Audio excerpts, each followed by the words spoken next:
like to simply state that I do not understand the nature and cause of the action in regard of the elements of my personal jurisdiction. All right. Are you entering a plea of guilty, not guilty, or no contest? I cannot enter a plea at the moment because I'm not sure what I'm going to be tried under. What jurisdiction am I going to be tried under? Welcome back, everyone. Today we're looking at yet another sovereign citizen court hearing that will seriously make you wonder how some people manage to function in everyday life. This guy is in court because he genuinely believes traffic laws don't apply to him and that he doesn't need a valid driver's license to be on the road. Like, come on. This isn't a video game where you can just jump in a car and drive without consequences.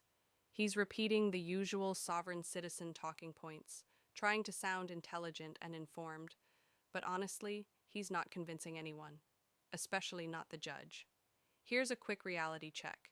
In all 50 states, you are legally required to have a driver's license to operate a motor vehicle. There are no secret loopholes, hidden phrases, or magical words that change that fact. Thankfully, the judge in this case has absolutely no patience for the nonsense and shuts it down like a total professional. Let me know what you think in the comments. Do you believe people like this truly buy into their own arguments, or are they just messing around? Let's jump into it. In a moment, I'm going to ask how you wish to proceed in regards to a plea.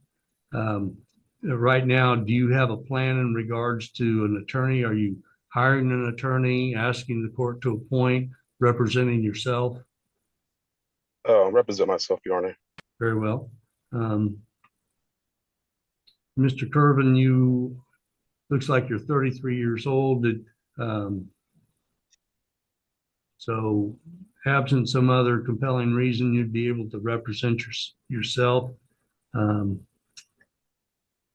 If you wish to, I'm going to ask what your plea is. If you wish to have a trial, if you wish to, I don't know if you qualify for a diversion, if you wish to try to get the case resolved either through counsel or yourself with the county attorney's office, any of those things, then your plea should be not guilty. If you choose to plead guilty, then we would proceed to sentencing. I would hear from both parties and a pronounced sentence. If you plead no contest, that is then if the state were to present what we refer to as a proffer, a person who's pleading no contest are not challenging the charge, but they're not pleading guilty per se. If there's a proffer that supports the facts that would result in a guilty verdict, then that person would be found guilty and we'd proceed to sentencing in the same manner as I described before.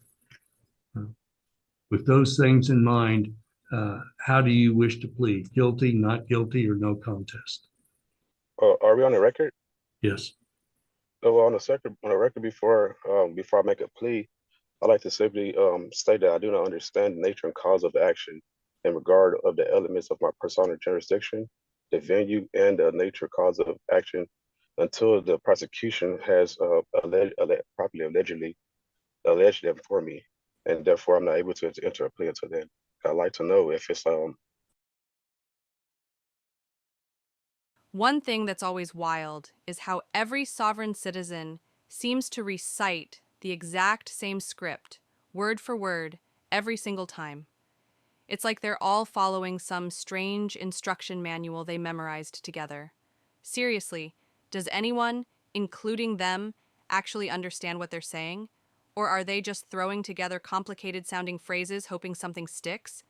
They always behave as if they're going to be the one exception, the special case who finally beats the system and walks out victorious.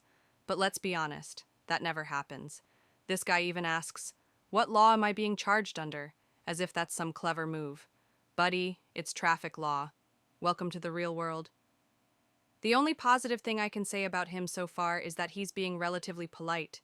But even with that, he's still completely lost in his own imaginary reality. What do you guys think at this point? Let's get back to the video and see just how much more ridiculous this situation becomes. going to be on the maritime until Can you speak up a little bit? It's difficult to hear you. I got my headphones on. Did you hear what I said, or just what part did you need to I heard part of what you said, so.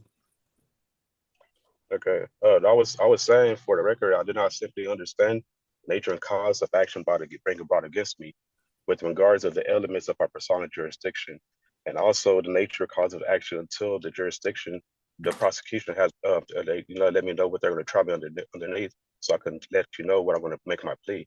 I'm not really sure if it's under common law or is it maritime amity law. So I can know how to defend myself, and then I can enter my plea. All right. Have you filed a motion for discovery in this case? I filed in my I put a special appearance in affidavit in about a week ago. Well, there's something that's listed as correspondence in the court file. I'm looking at it now. It's not an official pleading. Neither does it state that you've requested information from the state that we refer to as discovery. You didn't receive. I emailed. I actually faxed the special appearance. Did you receive it? There's a document that looks like it is served or before a notary in Oklahoma that reflects what appears to be your signature and says respondent beneficiary of the named defendant in constitutional rights / benefits. It should Is be that the like document you're referring to? Yeah, I think is it just only one they went through? Because there's like 4 pages, 4 or 5, a few pages that went through, not just one. There's a one-page document. There's only one. It's supposed to be more. I faxed to more over there. It was supposed to be like 4 pages. It's one page. Where it begins is at the top. It says the Supreme Court said in U.S. versus Mirsky. Yeah, I'm sorry. I have a copy right here with me. I think you're just referring to the last page, and I sent like 4 pages of them. I think I got it notarized at the end of it, and I think the notary already sent the last page to you, but it was supposed to be 4 more pages to go with that. And that was the special appearance. All right. Are you entering a plea of guilty, not guilty, or no contest? I cannot answer a plea at the moment because I'm not sure what I'm going to be tried under. What jurisdiction am I going to be tried under? I do not understand the nature of the cause of action brought up yesterday. Well, I've explained what you're charged with. Yes. I'm going to put you down as a plea of not guilty and set this matter for trial. If you wish to, because my special appearance didn't make it. I need to rescind it as well. For anyone unfamiliar with sovereign citizen beliefs, they often rely on something called a special appearance, which they think allows them to magically escape the court's authority, like pulling a reverse Uno card in real life. When this guy says he wants to rescind his special appearance, what he's really saying is that he believes refusing to acknowledge the court somehow strips it of its power over him. Of course, that's not how the real world works at all. The moment you show up in a courtroom, jurisdiction is already established whether you like it or not. The judge isn't even slightly affected by this argument. You can tell he's probably heard this same ridiculous claim dozens, if not hundreds of times, and knows it leads absolutely nowhere. At the end of the day, it's just a massive waste of time and energy. None of the tactics from the so-called Sovereign Citizen Handbook have ever worked, and they never will. What do you think about this absurd strategy? Let's jump back into the video and watch how this disaster continues to unfold.